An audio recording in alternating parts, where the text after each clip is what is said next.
تصريح تصريح خطير جدا ليامين يامال بعد فوز إسبانيا على بلجيكا. ينتصر للمغرب ويبكي صحفيا جزائريا داخل البلاطوات. لكن قبل أن نبدأ في سرد المزيد حول هذا الخبر الحصري ونعلم تفاصيلها، عطروا فمكم بذكر الله وصلوا وسلموا على أشرف الخلق سيدنا وحبيبنا محمد عليه أفضل الصلوات والسلام. في مباراة مثيرة جدا تلك التي جمعت المنتخب البلجيكي مع المنتخب الإسباني.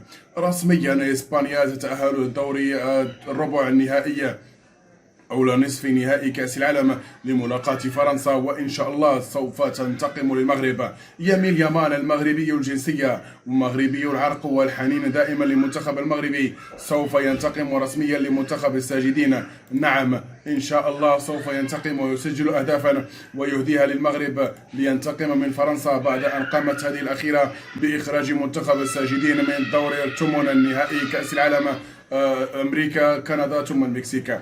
لكن في تصريح مثير جدا ظهر يمين يامال وهو يرفع علم المغرب داخل الملعب في رسالة واضحة جدا بانتمائه للمنتخب المغربي وانتمائه للمغرب، في رسالة أيضا وجهها للجماهير بأنه مغربي وليس إسباني.